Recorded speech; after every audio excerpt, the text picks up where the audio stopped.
Me parece que ya está grabando, pero no estoy muy seguro. A mí me pareció ya la notificación. ¿Sí? Ah, muy bien. Bueno, pues fantástico. Eh, Buenos días, tardes o noches, según corresponda. Como podrán ver, me encuentro esta vez y nuevamente con dos muy queridos amigos que los espectadores de este canal ya conocen de sobra, el doctor Íñigo Ngay y el licenciado Gabriel Lozano, para llevar a cabo una suerte de conversatorio acerca de temas que se nuclean en torno a los sintagmas que rotulan este video: teología política y política teológica. Em, lo primero que seguramente nos podría venir a la cabeza al leer este par de sintagmas es la labor teórica de Carl Schmitt, particularmente los textos clásicos de 1922 y 1969, titulados precisamente así, Teología Política. Mm, Sin embargo, la mm, inspiración directa del rótulo de este video es más bien la tesis doctoral de Robert Hepp, de 1967. El rótulo de la tesis de Hepp es Teología Política y Política Teológica.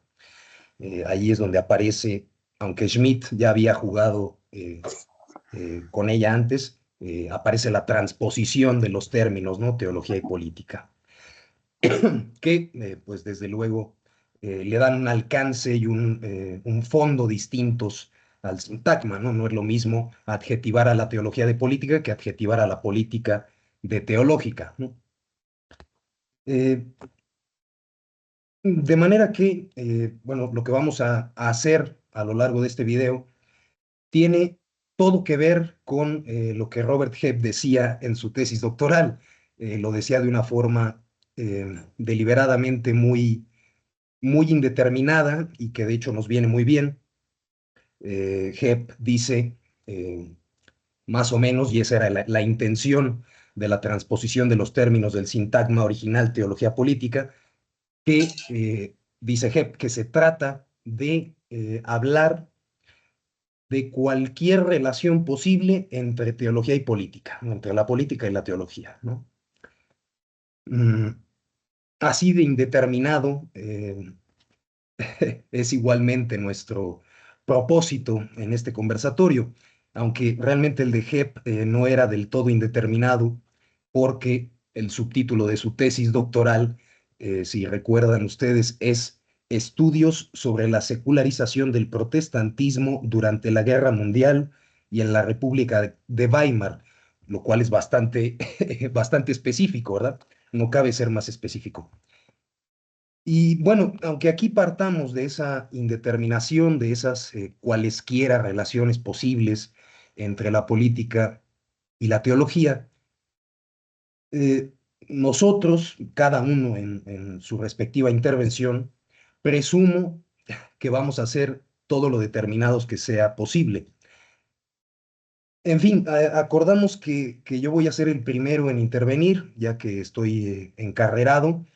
Después vendrá la intervención de Gabriel y por último, porque siempre hay que dejar lo mejor para el final, la intervención del doctor Ongay.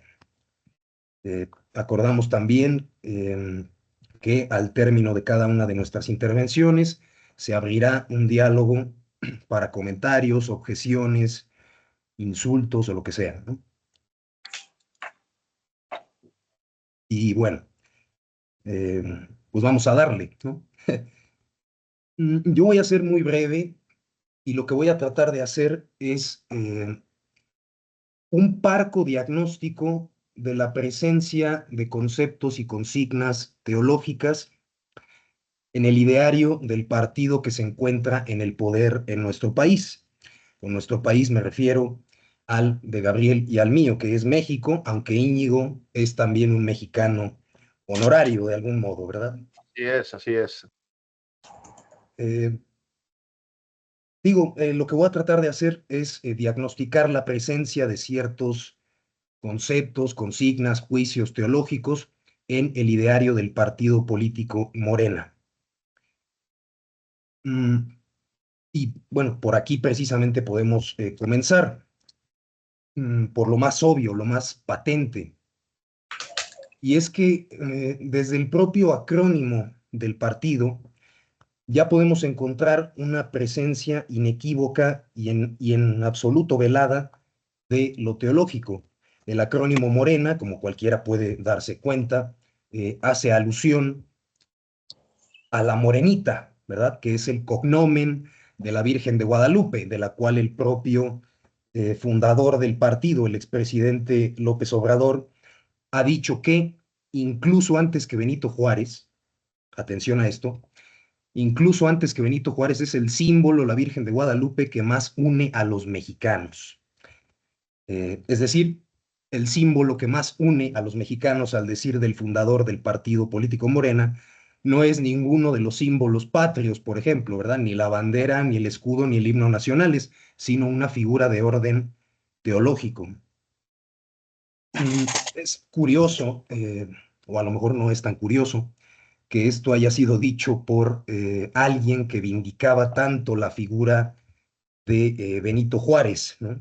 Aunque como vemos, no la vindicaba tanto como para anteponerla a la de la Morenita, pero bueno, eh, pero es curioso porque precisamente Juárez es el personaje histórico a quien se le atribuye o se dice que le debemos el poder vivir en un estado laico, ¿verdad? Es de hecho lo que más se suele destacar de la figura de Juárez, la llamada separación entre iglesia y Estado, presuntamente operada por las leyes de reforma.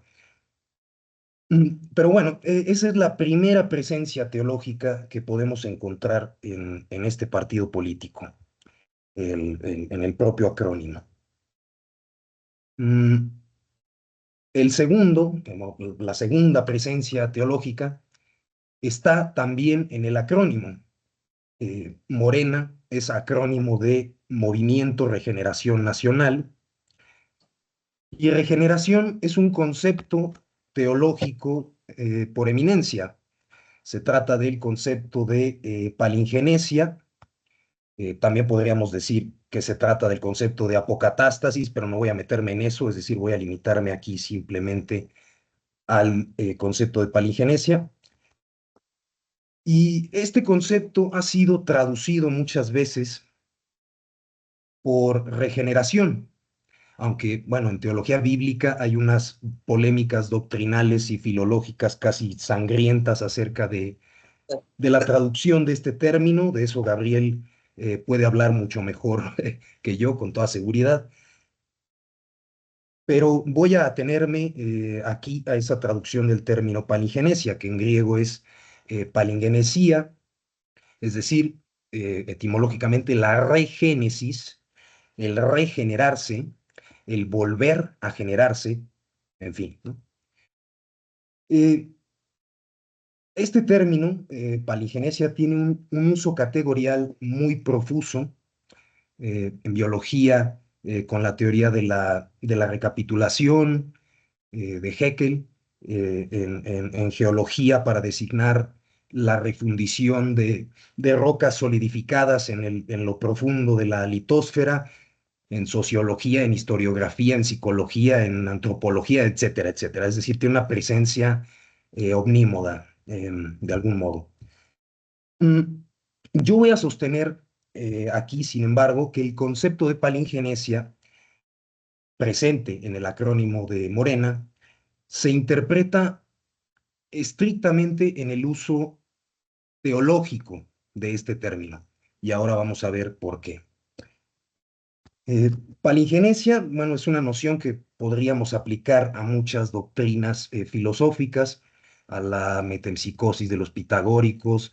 Los estoicos hablan bueno, los estoicos más bien hablan de apocatástasis, pero de palingenesia para referirse a la recurrencia de los acontecimientos, ¿verdad? Marco Aurelio dice, en todo tiempo y en todo lugar, y donde quiera que vayas, verás siempre las mismas cosas.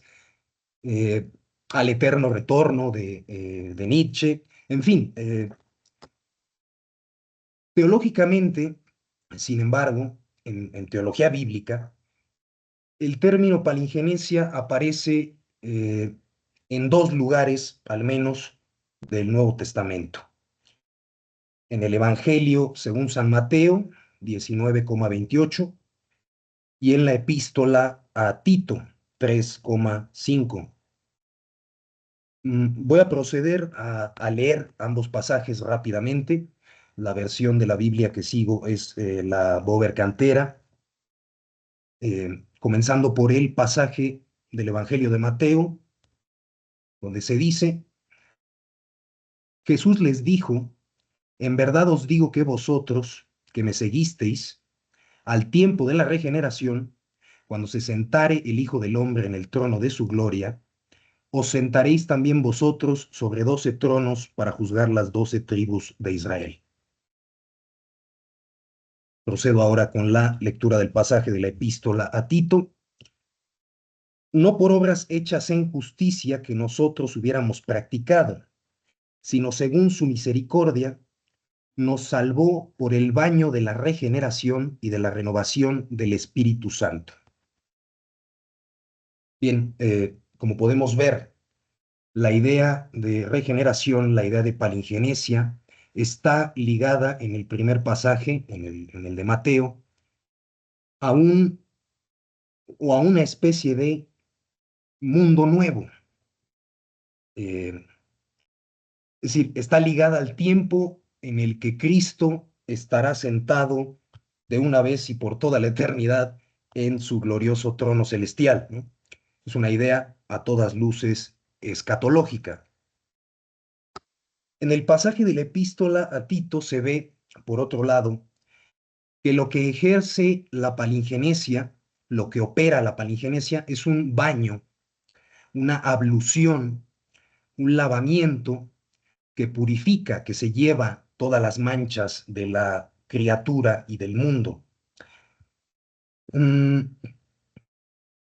Y bien, a la luz de estos dos pasajes bíblicos, sostengo que la regeneración del movimiento Regeneración Nacional puede ser interpretada como una noción cuasi escatológica en este preciso sentido, es decir, a la luz de estos dos pasajes bíblicos. ¿Por qué? Bueno, sencillamente porque así como la regeneración teológica lava las manchas, la corrupción, para decirlo ya de una vez, del mundo y de la criatura, la regeneración de la que Morena hace alarde ha venido desde que el ungido se sentó ya no en el trono celestial, sino en la silla presidencial, a lavar, a purificar de una vez y para siempre la corrupción moral y económica de la nación política mexicana. Esta es una idea que siempre ha estado en boca del expresidente López Obrador, casi de manera obsesiva, la idea de corrupción, que es una idea, como sabemos, en primer lugar, ontológica, ¿verdad? La generación de una cosa es la corrupción de la otra y la corrupción de la una es la generación de la otra, dice el Aristóteles del de generatione corruptione. Pero evidentemente la corrupción a la que o contra la que Morena pretende erguirse no es esa clase de corrupción. Y aunque quisiera erguirse contra ella, tendría la batalla perdida. La corrupción de la que habla Morena y contra la cual yo me atrevería a decir que también tiene la batalla perdida, porque frente a algo a lo cual le atribuimos casi un mal absoluto, como López Obrador ha hecho con la corrupción en México, frente a un mal absoluto no hay nada que hacer. Pero bueno, la corrupción, perdón, la corrupción de la que habla Morena es la corrupción de la que en un artículo de 1991 hablaba Jorge Mario Bergoglio, mejor conocido hoy como el Santo Padre Francisco. Efectivamente, si ustedes leen ese texto del Santo Padre y lo comparan con las manifestaciones tanto escritas como orales del expresidente López Obrador, se podrán dar cuenta de los tremendos paralelismos que existen entre un discurso y otro. El texto del Papa Francisco en cuestión se titula, y mucha atención a esto, Se perdona el pecado. La corrupción no puede ser perdonada. La corrupción moral y económica es la raíz de todos los males. La corrupción es, para Morena, aunque solo de boquilla, por supuesto, la corrupción es peor incluso que el más abyecto de todos los pecados, ¿verdad? Es el mal absoluto que la palingenesia, la regeneración de su movimiento vino a purificar, al parecer, ¿no? Déjenme que les lea un pasaje del artículo del Santo Padre del que les hablaba, simplemente como botón de muestra de lo que les digo. De verdad que no tiene desperdicio. Dice el Papa Francisco, bueno, decía el Papa Francisco, todavía no era Papa en aquel entonces, en 1991. El corrupto no tiene esperanza. El pecador espera el perdón. El corrupto, en cambio, no, porque no se siente en pecado. Ha triunfado. El corrupto no conoce la fraternidad o la amistad, sino la complicidad. Por ejemplo, cuando un corrupto está en el ejercicio del poder, implicará siempre a otros en su propia corrupción, los rebajará a su medida y los hará cómplices de su opción de estilo. El pecado y la tentación son contagiosas, la corrupción es proselitista. Bien, aquí en este ilustrativo pasaje del Santo Padre aparece, como vemos, otro de los conceptos teológicos que son distintivos de Morena, y ese es el concepto de esperanza. Es de hecho la principal consigna blandida por este movimiento político, el ser la esperanza de México.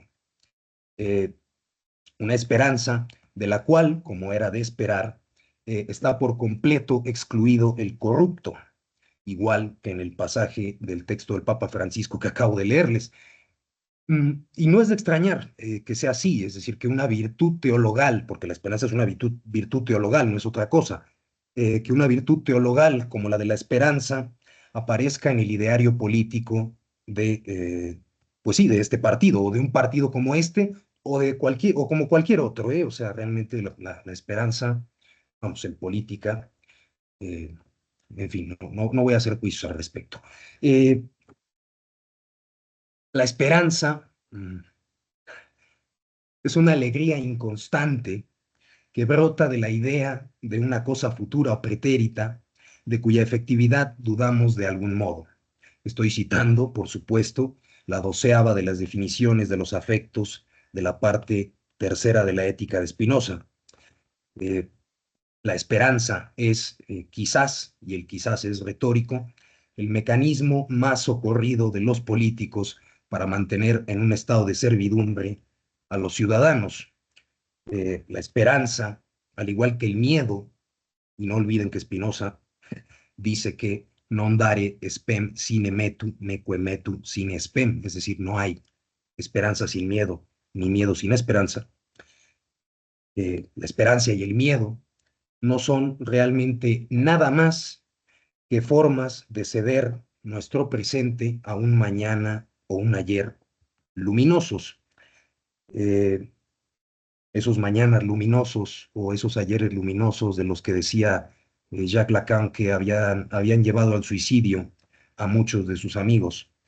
Eh, si la esperanza, si lo piensan bien, es la forma más terrible, la forma más canalla incluso de someter a alguien. La esperanza de que llegará o de que está llegando ya la regeneración, ¿no? La palingenesia que por fin lavará la corrupción en la que nuestra sociedad política está enfangada, es simplemente el modo más imperceptible de embelezar a lo que los morenistas llaman el pueblo. Aquí estoy ya casi por llegar al final de mi intervención. Dije que iba a ser breve, tengan esperanza de que así será. Eh, vamos, el pueblo, la última de las nociones teológicas presentes en el ideario de Morena a las que voy a referirme. Mm, ¿Por qué digo teológica? Es decir, ¿por qué la noción de pueblo es una noción teológica? Bueno, en este caso concreto es muy sencillo de ver. Eh, para los morenistas, en buena tradición democrática, el pueblo es la máxima autoridad. Un apunte simplemente así entre paréntesis, las conferencias matutinas con la prensa que durante todo su sexenio eh, realizó López Obrador cada mañana, llamadas precisamente mañaneras. Ahora, en el mandato de Claudia Sheinbaum, se llaman las mañaneras del pueblo, se les añadió el del pueblo, ¿verdad? Lo cual dice bastante. Pero prosigo, para los morenistas, la voz del pueblo es la voz de Dios, por aquello de el Vox Populi, Vox Dei, ¿verdad? Porque el pueblo es sabio, ¿no? Y estoy citando a la letra a López Obrador, al que habría que preguntarle, parafraseando a Schopenhauer, quién es ese mozo llamado pueblo y de dónde lo conoce usted también. Si el pueblo es sabio para los morenistas, y esa sabiduría atribuida a ese mozo llamado pueblo en virtud de un fundamentalismo democrático bien distinguible, esa sabiduría parecería que le viene de dónde más, pues de Dios, de la ciencia infusa o de donde demonio se quiera, ¿no? De manera que el demos de la democracia pregonada por Morena es infalible, es inapelable, ¿no? De ahí las famosísimas consultas populares de López Obrador que van a tener con toda seguridad en el sexenio de Sheinbaum continuidad, en las que en vez de acudir a expertos para tomar decisiones de carácter infraestructural de la nación política, se acude a la máxima autoridad, se acude a consultar a la máxima autoridad que es el pueblo, ese pueblo que, aunque no sabe de ingeniería, por ejemplo, es sabio para decidir acerca de obras de tanta envergadura como el Tren Maya o como el aeropuerto de Santa Lucía o lo que se quiera.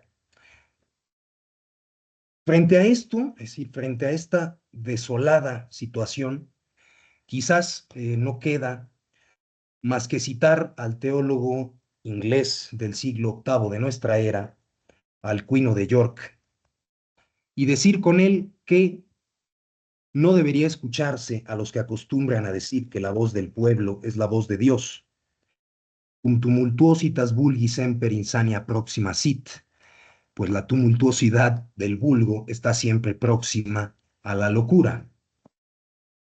En fin, aquí termino yo mi intervención, un diagnóstico del cual otros podrán sacar las consecuencias, pero que, creo yo, le da la razón enteramente a Carl Schmitt acerca de que la liquidación de toda teología política es nada más que una leyenda. Eh, en fin, yo voy a cederles ahora la palabra tanto a Gabriel como a Íñigo, quien quiera intervenir, hacer objeciones, preguntas o comentarios, lo que sea, ¿verdad? Eh, Voy a desactivar mi micrófono para que no haya contaminaciones de audio y pues gracias.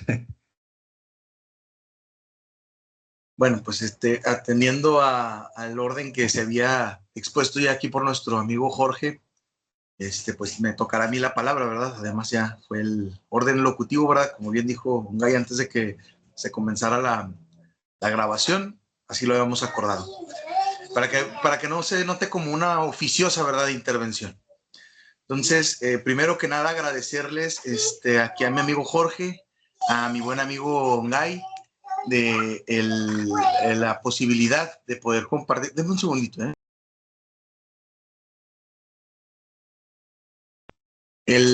La oportunidad de ser parte de ya hemos tenido oportunidad de platicar en el canal que va a contener este, video, pero pues hace ya en el Pleistoceno tardío, ¿verdad? Entonces ahora ya estamos acá con este nuevo tema y les agradezco mucho a quienes nos vean y a quienes les interese las intervenciones de lagunero perdido acá en México. Jorge creo que mencionó dos textos que exponen muy bien las distintas acepciones que regeneración tiene, por lo menos desde la perspectiva teológica. Yo personalmente, bueno, personalmente no importa, pero quiero decir, podemos encontrar histórica y doctrinalmente distintos elementos que nos hacen pensar que pues hay dos, no que nos hagan pensar, sino que se han desarrollado dos líneas al respecto de la regeneración. Una, la resurrección, ¿verdad? Que es a lo que hace mención Mateo 19:18 y Tito 3:4 a la regeneración o a una resurrección espiritual dada en el contexto de la vida. Los teólogos del siglo XX les encantaba esa frase de ya, pero todavía no, ¿verdad? Bien utilizada o en otros círculos. Además, Rudolf Bultmann, para no caer en los vicios de hispanizar absolutamente todote, ¿verdad?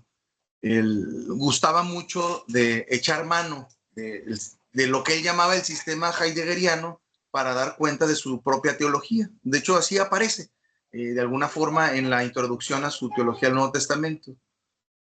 Creo que la selección, y no es por elogiar a Jorge, sino porque realmente así es no podría ser mejor. Hay una vía donde podemos explicar el nuevo nacimiento como la resurrección en el tiempo postrero, cuando en la segunda venida de Jesús, y una regeneración actual de aquel que recibe el mensaje del Evangelio, ahorita, en vida, digamos, ¿verdad? Al margen de ser pasado por las armas de la muerte.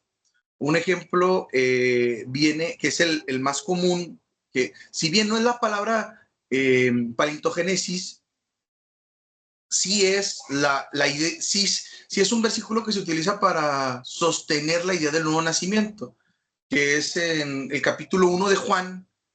Si el sentido platónico del libro no queda claro desde el primer capítulo, no sé qué evangelio estén leyendo, ¿verdad? No sé si están leyendo el evangelio según Santo Tomás o Bernabé, no lo sé.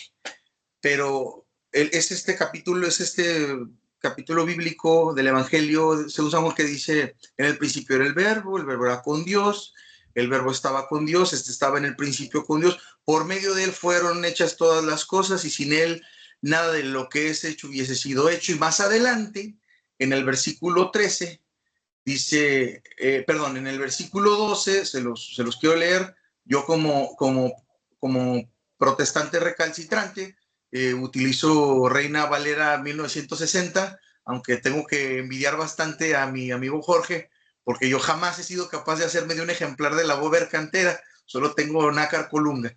Entonces, como todo buen católico de acá del norte, no sé si así pase en el sur o en el centro, pero dice así: más a todos los que le recibieron, a los que creen en su nombre, les dio potestad de ser hechos hijos de Dios. Y luego, versículo 13, los cuales no son engendrados de sangre, ni de voluntad de carne, ni de voluntad de varón.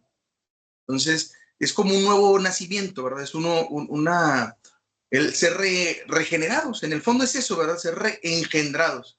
Y en el mismo capítulo, en el mismo evangelio, en el capítulo 3, en este nocturno debate que tiene, o nocturna discusión, o lección, ¿verdad? De la que participan el sabio Nicodemo cuando va a increpar de noche, ¿verdad? Brutalmente imprudente a Jesús, y le hace algunas preguntas al respecto de cosas que no tienen nada que ver. Jesús le contesta algo que no tiene nada que ver con su pregunta, y le dice: bueno, es necesario nacer de nuevo. Como que Nicodemo entra en el mismo plan en el mismo tren de razonamiento, y se maravilla, ¿no? Y se queda de a seis y dice: ¿cómo puede ser uno otra vez niño y luego bebé y volver a entrar al vientre de la madre y nacer otra vez, como siendo un adulto? Y Jesús le dice: sí, no te maravilles de que te dije, o sea, es necesario nacer de nuevo. Aquí tampoco aparece esa palabra, pero es un sustento doctrinal, ¿verdad? No, es un sustento bíblico para la doctrina del nuevo nacimiento.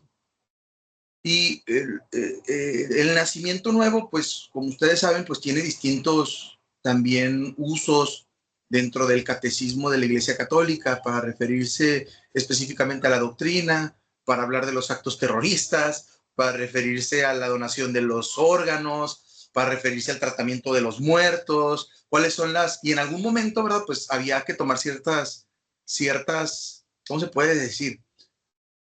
Pues sí, ciertas precauciones, tenías que tomar ciertas precauciones, ¿verdad? No vaya siendo que, siendo tú ya una anforita de cenizas, vaya a venir Cristo y diga: no, este está incinerado, no van a ser de nuevo. Entonces son de las cosas que exponen que hay dos líneas: la regeneración de la resurrección postrera, por decirlo de alguna forma, y la regeneración en la actualidad.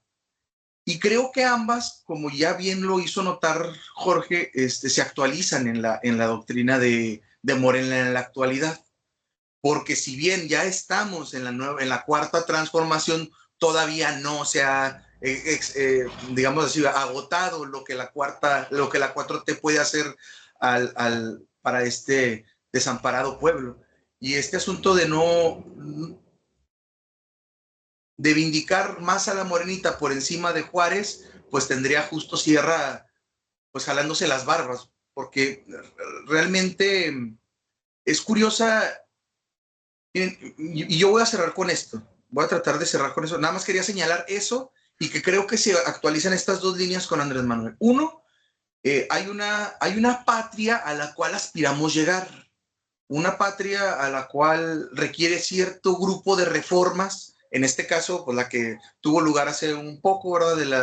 De la supremacía, de la llamada supremacía constitucional, las reformas, el paquete, la batería monumental, ¿verdad?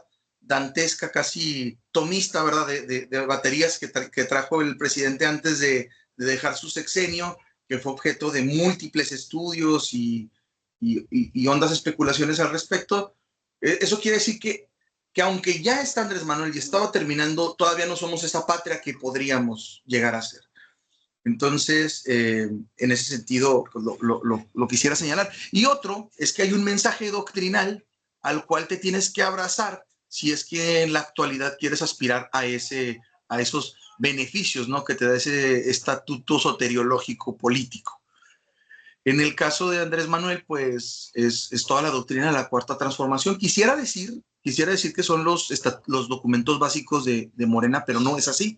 O sea, al arsenal doctrinal de Morena, pues Andrés Manuel ha incorporado sendos textos como la historia la historia de México de Daniel Cosío Villegas, que es un texto gigantesco, como, ay, ahorita se me olvida el nombre del texto de Madero, si me puedes ayudar, Jorge, a ver si me acuerdo, con el que comienza, ahorita se me escapó, ¿verdad? Me da mucha pena porque es un tema muy conocido, y es un texto muy reconocido, es de dar pena que no me acuerde, pero, pero es un texto endeble, ¿verdad? En comparación a otras obras a las cuales sí que ha hecho referencia Andrés Manuel. Entonces, él, en calidad de que se sienta en la silla presidencial, pues sí es en calidad de presidente, pero digamos que es como una especie de vicario del pueblo, que contraparte con el vicario de Cristo, por decirlo así, ¿verdad? O aquel que representa a Cristo en la tierra, que es el Santo Padre, del cual ya también tenemos unas citas aquí ya expuestas. El pueblo, pues es una cuestión totalmente amorfa, ¿verdad? No, o sea, el pueblo son todos aquellos que votaron por Morena y que confían en la cuarta transformación. Eso nos queda claro, porque hay otro grupo también de mexicanos, supongo que tienen INE, algunos de ellos tendrán seguridad social, número de seguro social, ¿verdad? Tendrán su RFC y van y se reportan al fisco, pues esos no son el pueblo, ¿verdad? O representan los intereses antipopulares. Y tanto el Santo Padre en el texto que leyó Jorge como Andrés Manuel, al llamar la corrupción como un pecado no pecado mortal, un pecado imperdonable, pues caen también en una herejía, ¿verdad? Porque el verdadero pecado imperdonable es no recibir el evangelio. Todo lo demás se puede perdonar. Ahora, ahí estamos hablando de pecados perdonables y esta fórmula de pecado mortal, pues como sabemos, tiene otro tipo de acepciones, ¿verdad? Como el asesinato, el aborto o otros que tienen sus desarrollos previos, ¿verdad? No estoy diciendo aquí que el aborto es un pecado mortal para que no vayan a acribillar ahí si es que lo amerita. Pero si bien la corrupción es un tema, ¿verdad? Es un problema y se presenta en la estructura política mexicana, hay que recordar que pues estos grandes empresarios y narcotraficantes, pues también por la vía objetiva, eh, por la vía positiva, sí que son pueblo. O sea, tienen documentos de Estado que lo avalan. Sí que son pueblo. Y hay una corrupción de la cual ellos no se enteran que existe, que es la ideológica. que es el pecado mortal de todo político. En ese sentido, y para no ahondar demasiado en esas cuestiones y terminar de acribillar a los que por ahí les encanta el tema de Morena y estas cuestiones, que por lo demás no lo digo esto como una crítica, es más bien una exposición, todo lo que les estoy diciendo, recordar el último texto de Andrés Manuel, que se llama Gracias, ¿verdad? Es Gracias. Y si nosotros coordinamos Gracias con el texto de Efesios 2, 8, 9, donde dice, porque por gracia sois salvos por medio de la fe. Y la fe es una de las tres virtudes teologales, ¿verdad? Y ya Andrés Manuel abrió y cerró sus depositarios doctrinales con ideas teológicas a más no poder. Y además, dentro de su práctica, pues sus misericordias dice Lamentaciones, el profeta Jeremías en el texto de Lamentaciones 3:22, si alguien no quiere ver que hay estos contenidos teológicos en el proceder de la 4T, porque pues ya la 4T desborda el arco de los dientes de Andrés Manuel, pues les recordaré el texto de Lamentaciones 3:22, donde dice que las misericordias de Dios son nuevas cada mañana, ¿verdad? Y con esto termino.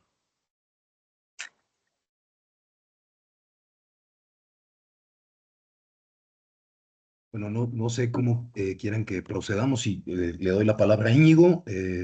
O comentamos algo de lo que ha dicho Gabriel, o no sé, o hablo yo y luego comentamos en conjunto, o respondes tú a los dos, o como quieras. Sí, me parece bien, sí. Adelante, Íñigo, sí. Hablo yo entonces.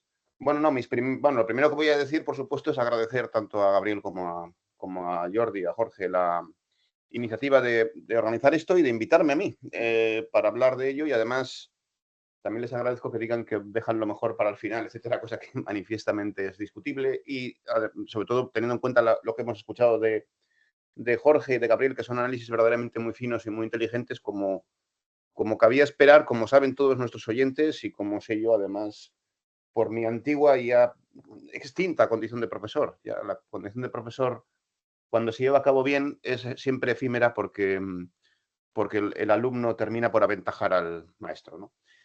Y cuando no es así es porque se ha malogrado. Se ha malogrado quiere decir no el alumno, sino el propio maestro en su condición de maestro. Y entonces, vamos, eso por un lado. Y luego, por otro lado, también agradezco que hayan dicho que soy mexicano honorario. Eso está bien que lo digan los otros, los mexicanos, porque eso además me excusa de comparecer aquí como un guachupín, que sería inconveniente a la hora de hablar de AMLO y de Claudia, ¿no? Sobre todo por los roces que ha habido últimamente. Entonces, bueno, yo lo que voy a hacer unos comentarios sobre lo que ha dicho Jorge y a ver lo que os parece. Pero vamos, son comentarios como muy a vuela pluma y muy desorganizados o muy, muy improvisados. Pero bueno, yo comento lo que me parece, ¿no? Sobre lo que, en base a lo que, vamos, al análisis, por otro lado, tan suculento y tan estimulante y tan sugerente que ha hecho Jorge de lo que podríamos decir la estructura teológica del pensamiento de Andrés Manuel López Obrador, vamos a decirlo así. Y del pensamiento Morena, ¿no? Bueno, lo primero que quiero decir es, cuando se dice esto de la Virgen de la Morena y de la Virgen de Guadalupe frente a la idea de Juárez de un Estado laico, bueno, aquí habría que matizar que la propia idea de un Estado laico, pues claro, el concepto de laico es ya un concepto que es eclesial y vamos a decirlo así, es religioso en el sentido de que es clerical directamente, porque el Estado laical es un Estado dentro de la Iglesia que se contrapone al Estado clerical, pero que lo requiere conceptualmente. A la manera como, por ejemplo, cuando se habla de bueno, muy, muy plausiblemente, ¿no? Por lo menos en una estela larguísima de sociólogos y de historiadores de las religiones y de estudiosos de las religiones, desde Emil Durkheim, por ejemplo, ¿verdad? Las formas elementales de la vida religiosa, hasta, bueno, por supuesto, Mircea Eliade, en sus obras sobre historia de la religión, etcétera.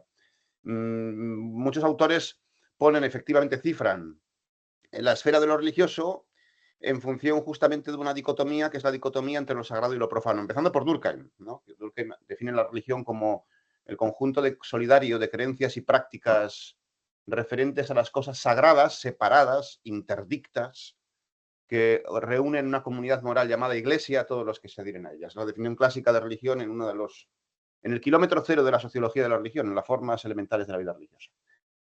Pero claro, entonces la distinción sagrado y profano, pues claro, esa distinción, que es fundamental, etcétera, tiene la peculiaridad de que está ella misma estructurada, cortada a partir justamente de lo sagrado. Porque lo profano es lo que está por delante del templo, pero al margen del templo, esta característica posicional de lo profano tampoco tiene sentido. Quiero decir que lo profano solo es profano porque se ve desde lo sagrado, ¿se ve lo que quiero decir con eso? Es decir, que al margen de lo sagrado, lo profano no es ni profano ni es nada, es simplemente la prosa regular de la vida, que tampoco es prosa de la vida, a no ser que haya lo que no es prosa, ¿no? Entonces, claro, con esto quiero decir que esta serie de conceptos laicos, profano, también secular, etcétera, son todos conceptos de índole religiosa, en el fondo. Y claro, la verdad es que efectivamente, desde una concepción de la política como la que tenían los padres fundadores de los Estados Unidos de Norteamérica, principalmente y sobre todo, o la Revolución Francesa, pero vamos a centrarnos en la Revolución Americana, tipo Jefferson, o tipo, pues bueno, estos los de la Declaración de Independencia, ¿no? Que eran todos no ateos en absoluto, eran deístas más bien, ¿no? Deístas ilustrados, etcétera. Pues entonces tiene sentido decir como exigencia política en un Estado moderno, pues hablar efectivamente de un Estado laico, de un Estado secular, etcétera, etcétera. Del muro de separación, el muro de fuegos de separación Iglesia-Estado del que hablaba Jefferson y que está luego incorporado después a la Constitución norteamericana, como es sabido, etcétera. Ahora bien, la cuestión es que efectivamente ese muro de separación, no obstante, claro, ese muro de separación es un muro de separación puramente teórica, que está en la Constitución de papel de Estados Unidos o en la Constitución de papel de México. Porque luego en la Constitución real, en la Constitución morfológica, en el sinolon, ¿verdad?, de la República Mexicana y de la sociedad política mexicana, pues en todas las cosas se ven de otro modo, porque entonces, como exactamente igual que en Estados Unidos, pues hay mucha gente que es religiosa, de diferentes ritos, de diferentes denominaciones, etcétera, y entonces todo político tiene que contar con eso, porque el político tiene que contar con la propia estructura morfológica de la sociedad de los gobernantes, de los gobernados a los que se refiere, ¿no? Entonces, si es verdad que el político es un pastor de rebaño sin cuernos, como decía Platón, pues por lo menos hay que conocer el rebaño. Y en el rebaño hay ovejitas que son religiosas, otras que no lo son, algunas que son cristianas, otras que son católicos, otras que son musulmanes, etc. Y entonces, pues por eso tiene sentido quizás que un político como AMLO haya decidido jugar con esa retórica que nos puede parecer un poco barata de denominar a su partido Morena en referencia a la Virgen de Guadalupe. Nos puede parecer barato o no, y quizás lo sea, por supuesto, desde las exigencias de un racionalismo materialista mínimo, que presupone que al margen de su interés etnológico, pues el culto a la Virgen pues es algo así como pensamiento salvaje, más o menos, ¿verdad? Pero quiero decir que pensamiento salvaje que va por encima de las ciencias embriológicas y de la obstetricia, etcétera, y de lo que sabemos acerca del funcionamiento, pues por ejemplo, de la fusión de los pronúcleos en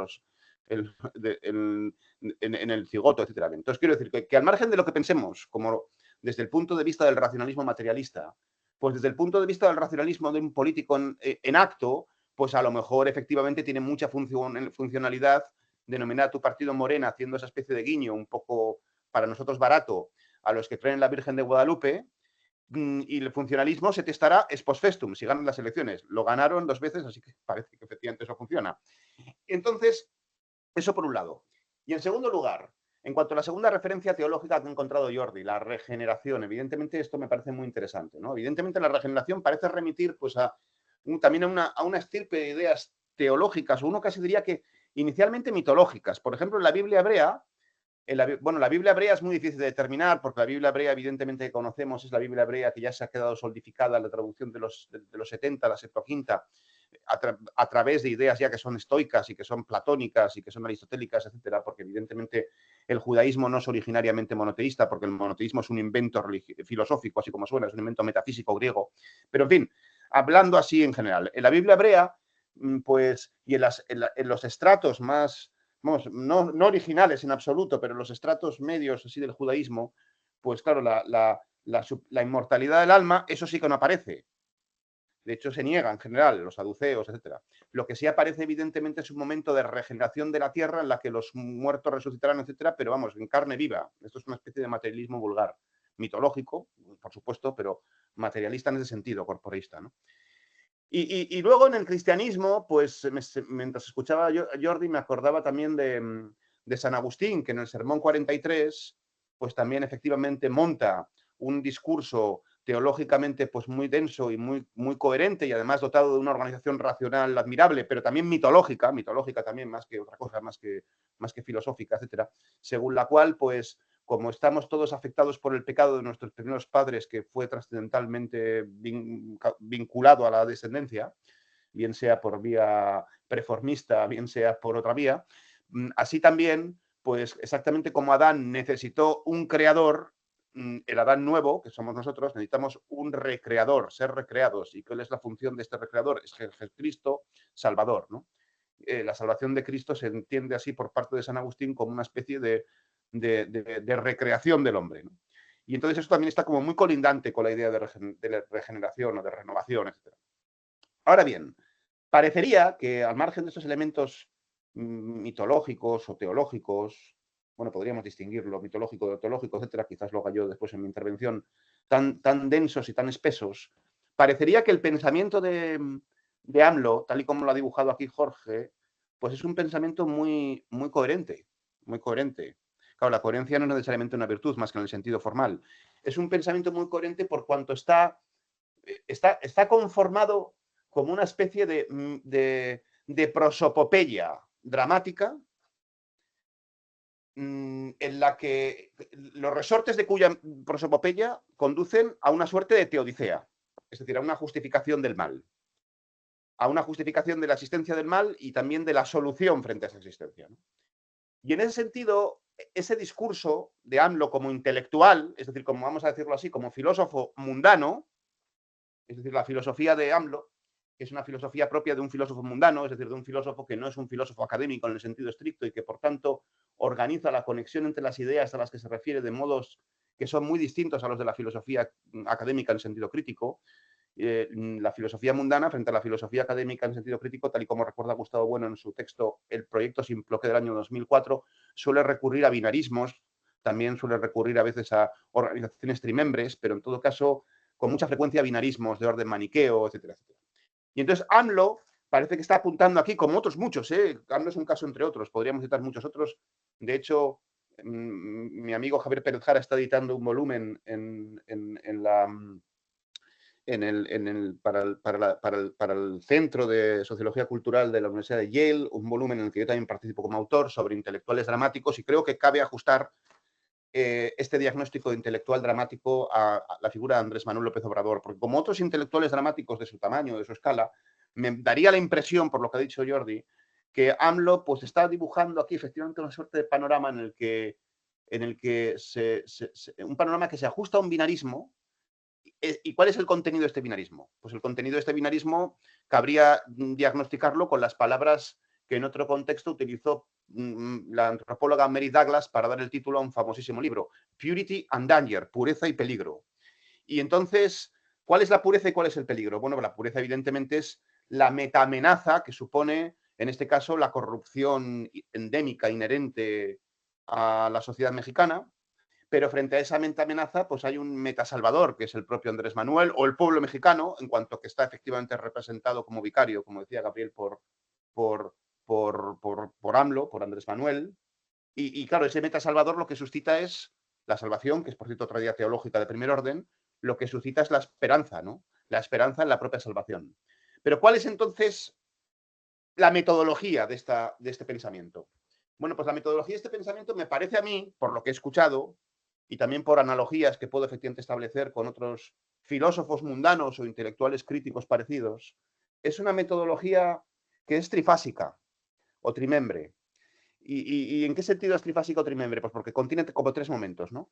El primer momento es la determinación de un peligro o de una amenaza, y ese peligro es la corrupción así universal, casi a nivel ontológico, ¿no? Efectivamente. Y bueno, aunque por supuesto una corrupción de signo ético, de signo, etcétera, pero que, en fin, que se entiende además como el mal absoluto, como ha dicho muy bien Jorge Vázquez. Ese es el problema, la corrupción, ¿no? Y frente a ese problema, pues claro, lo que ocurre es que hay que señalar la solución, y la solución es pues la ausencia de corrupción, evidentemente. Es decir, la solución es la salvación. Es decir, que la solución al problema está dada circularmente a partir justamente de la determinación diagnóstica de la etiología del problema. ¿Se ve? Quiero decir que la solución del problema depende del propio diagnóstico y viceversa.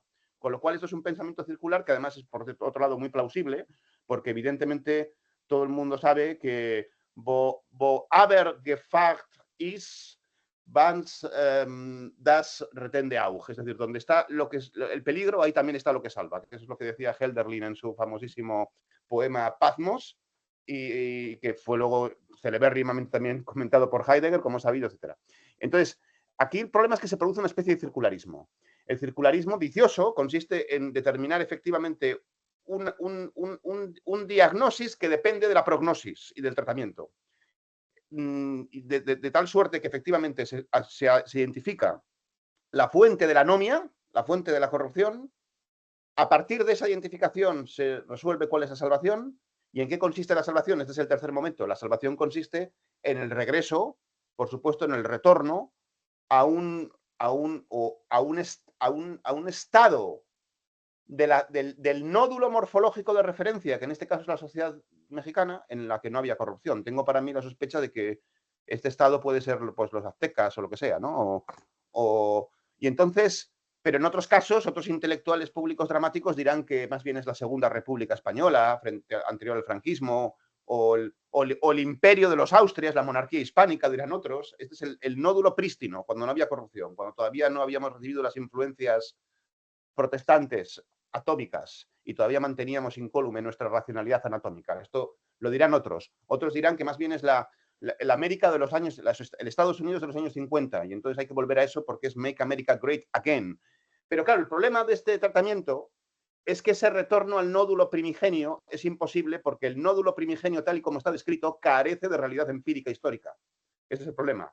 Y más bien es un discurso que se sostiene sobre constantes peticiones de principio. Por eso es un discurso acrítico, que al margen de sus contenidos, metodológicamente está viciado, pero no por los contenidos, que también, es decir, por el infantilismo terrible de las ideas que se están manejando, sino por el infantilismo de la propia metodología de la organización de esas ideas, que es una metodología binaria, maniquea, gratuita, completamente simplista, etcétera, afilosófica. En el sentido crítico, vamos a decirlo así. Pero claro, y aquí con esto termino, pero tengo que decir algo importante, me parece. Cabe decir que todo este pensamiento AMLO es un pensamiento que está circunscrito, porque claro, un partido político y un Estado y una sociedad política, pues es un conjunto muy, muy, muy denso de instituciones. Y como toda institución compleja o conjunto complejo de instituciones, pues nos encontramos con una capa nematológica o metodológica y con una capa básica o tecnológica. Y entonces este discurso intelectual, esta filosofía mundana, este pensamiento AMLO, se circunscribe casi por entero a la capa nematológica, claro. Porque luego la capa tecnológica morena hará lo que tenga que hacer, lo que pueda hacer.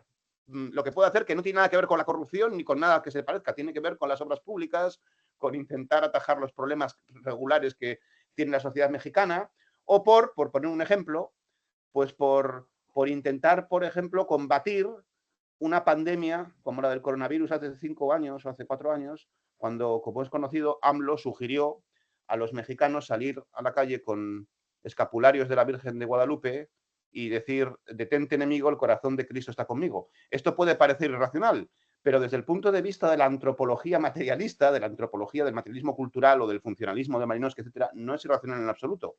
Es lo propio de un Estado que no puede efectivamente sostener una defensa unos servicios sanitarios mínimos para atender efectivamente a los que se pudieran contagiar del virus. Tampoco puede, efectivamente, en virtud de la racionalidad económica, proceder a una especie de lockdown como el que se produjo en la Unión Europea o en Estados Unidos, y entonces pues simplemente acudir a este tipo de remedios a modo de placebo, pues consigue atajar los estreses sociales que una situación como la del COVID podía producir.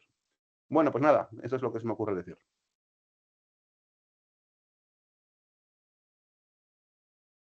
Bueno, yo debo confesar que poco podría yo añadir a lo que he escuchado, tanto por parte de Gabriel como de Íñigo. He hecho una serie aquí de anotaciones muy caóticas de todo lo que ustedes han dicho y voy a ir comentándolas conforme consiga descifrar esta escritura estenográfica que tengo aquí.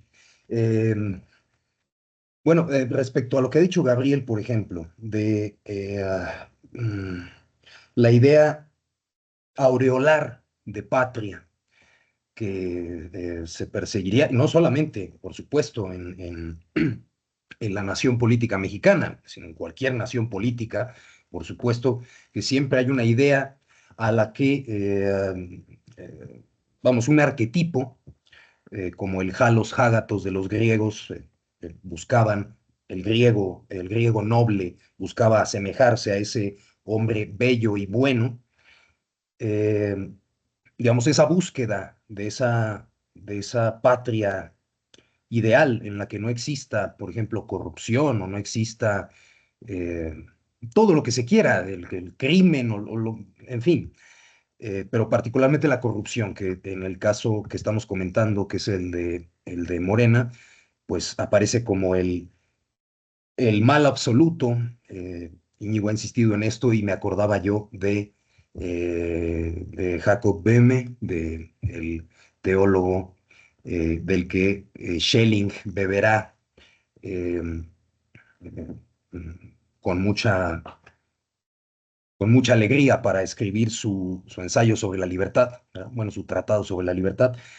Jacob Böhme hablaba del Ungrund, que es el infundamento que está incluso por debajo, que precede a Dios, sencillamente, ¿verdad?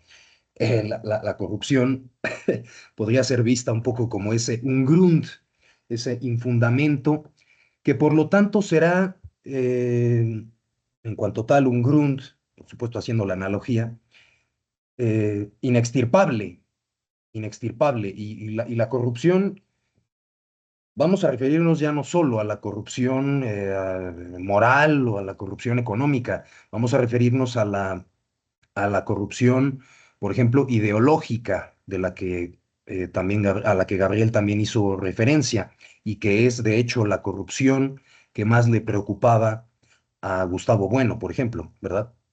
Bueno, a Gustavo Bueno a Juan David García Vaca también, por ejemplo. Es decir, la corrupción de las ideas, el que un, un pensamiento esté tan, vamos, tan podrido en su seno que sea ya completamente imposible salir de él, que es como, bueno, yo tengo la impresión de que nuestro país nuestro país y, vamos, casi el globo entero, eh, padece esta inextirpable corrupción de modo ya irremediable, es decir, lo único que queda es ver el declive absoluto de las ideas. Ya sé que esto suena muy pesimista, pero bueno, en fin. En cuanto a